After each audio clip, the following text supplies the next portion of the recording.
Does it actually mean a lot to me? Does it mean a lot because of a specific thing that was happening to me at that time? Or, hey guys, Shnickerman here, back with another video. I know it's been a good amount of time, especially for a kind of weekly style video like this, but I'm back. The game room is mostly set up, so I want to take you guys through a fun little video I'm going to call, wow, nostalgia is a really powerful drug. And the reason why this is, I think, is that people's core memories are usually like associated with something they did when they were younger, and whenever they think back to those things, whatever they may be, it just kind of brings this huge pot of emotion out, and that's very powerful for people. So I think, although it's kind of like a warming memory, people's judgments can definitely be, maybe not the same as if they were to look at it through a lens of playing it in modern times compared to if they experienced something when they were younger. But I wanted to just show you a couple examples from my real life right now and talk about, I know that these things are not necessarily that good, but I feel like they're good, and that's okay. And so let's start with the first item. So the first item, Final Fantasy VIII. This is a game that I played when I was younger, and although I liked Final Fantasy VII, I don't know, something about Final Fantasy VIII just really spoke to me, and I was not very good at it at the time, so I think that shows a little bit more as well, where I wasn't good at the game, didn't complete it or anything like that, but then when I came back to this game many, many years later, I fell in love with it even harder than I did originally. And I think that's kind of a trend as well, as something doesn't have to be something that you were insanely fond of before, but it just incites those memories. Like, this just brings me back to being a kid playing PlayStation 1 and just having no cares in the world, right? That's the time, that's the place. So for me, Final Fantasy VIII is always number one for me. Now this one, something that I didn't know I necessarily needed until recently.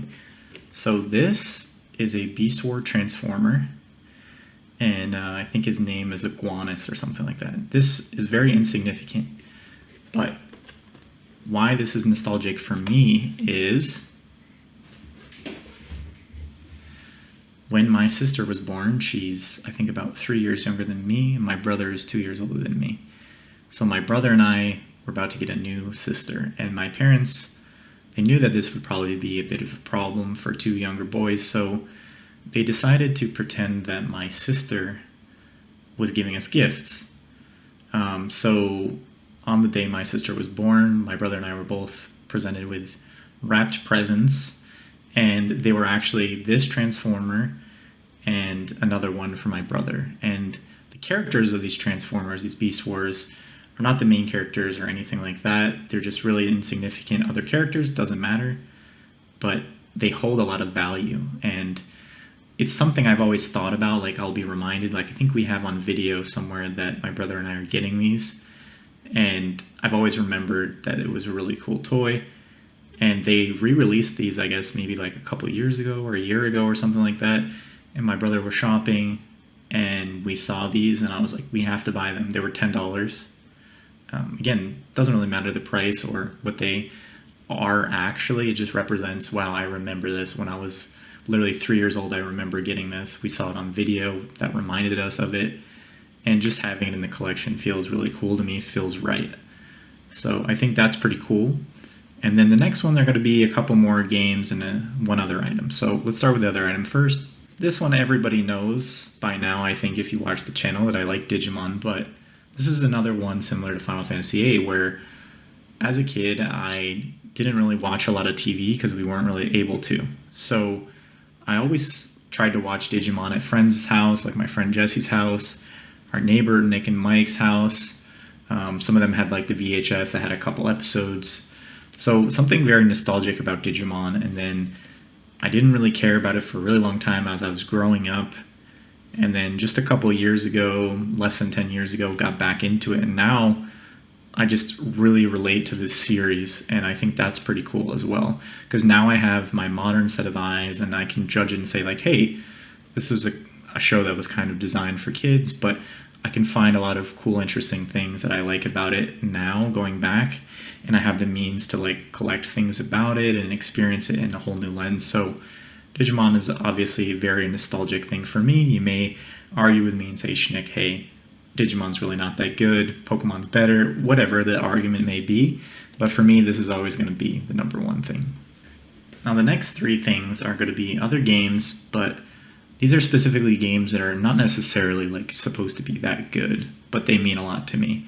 And this is also important as my game collecting goes forward, because I may not be able to collect the same like volume of items or whatever, but these are the items that, regardless of the price, I'm keeping in the collection for specific reasons, okay? So this one is Gex 3. I think I talked about it a couple years ago. This is actually a sealed version because I have no intentions of playing this game. This is purely nostalgic for me. And some of you may say Gex 3 on Game Boy Color. Didn't know that existed, number one. That's fine. For me, I got a Game Boy Color, and I think I had maybe one other game first, like a Rugrats game. But this is the game that just like clicked with me. I brought it everywhere with me. I think I got it from my grandfather. We got it from Toys R Us or something like that. And I just remember being like obsessed with this game. I just played it all the time. I had a weird password system, so it was kind of hard to play. But I just always liked it. I liked the cover art of it. And again, it's something that just brings me right back to a time in my life. And the story about this one, too, was that when I was a kid, somehow we lost this game. I don't know if my brother broke it and hid it. I don't know if like somebody stole it from me, if my parents got sick of me playing it and trashed it. Like, I don't think any of these things actually happened, especially Dad and Nick if you watch this video. But something happened to this game and it disappeared, and I literally don't know what happened to it. So picking this up as like a young adult, I was really hyped just to have it. And again, it's just a thing that sits on a shelf that just reminds me of that specific time when I first started getting into gaming and I really had my own handheld that I could play. And this just made me happy. So I like to have this in the collection. This is one kind of similar to that as well. My brother and I think it was my brother's, but Pokemon Pinball, this is a different version, my own copy of it. But we used to play this game a lot on road trips to go visit my grandfather. And it's a lot of fun. The game is, like I said, it's not a perfect game by any means, but it's fun, and I have a lot of good memories with it. At the time, I was pretty young when I played this. I was not that good at normal Pokemon, unfortunately, but pinball I could get behind. It's got some cool mechanics. You can hit certain things and catch certain Pokemon. So it's pretty fun. And again, another one that kind of brings me back. The original Pokemon games, for whatever reason, don't bring me back as much as this does for some reason. So that one is going to stay around for a long time. And then to close everything off, I was a little bit older at this time. This is Yu-Gi-Oh! Rechef of Destruction. Pretty obscure Yu-Gi-Oh! Game. It's pretty much like a JRPG. You have to just duel a million people to earn credits to make your deck better. And this game is very, very difficult. So that's kind of one reason it holds value to me. This one specifically, it's kind of like the Dark Souls of Yu-Gi-Oh! Games. And I say that because it's basically like almost impossible to do. You just have to, you challenge NPCs to earn points, and to get like enough points to get like one good card for your deck takes like hours. So, and then another strategy is the AI, like they get the best hands. So like you'll play a new boss character or whatever, and like literally you just have to like save before the battle and restart like 50 times until you get a good enough hand to not like die in the first like 3 turns. So there's something about that. And then like it was one of the only games I had for a while that I like hadn't beat. So I just put like a lot of time into it, and it is a pretty fun Yu-Gi-Oh! Game. I do like Yu-Gi-Oh! I don't know, whatever about it, I really enjoy this game, Yu-Gi-Oh! Rechef of Destruction. So hopefully you guys can kind of think about things that are nostalgic for you. I feel like a lot of people these days, like, we like to have conversations of like, what's the best game, what's the best TV show, whatever. And a lot of people, they always just go to the thing that they remember when they're a kid because it's powerful, right? But I don't know. I just think it's fun to think about as like a thought experiment and just think like, why do I like this thing so much? Does it actually mean a lot to me? Does it mean a lot because of a specific thing that was happening to me at that time?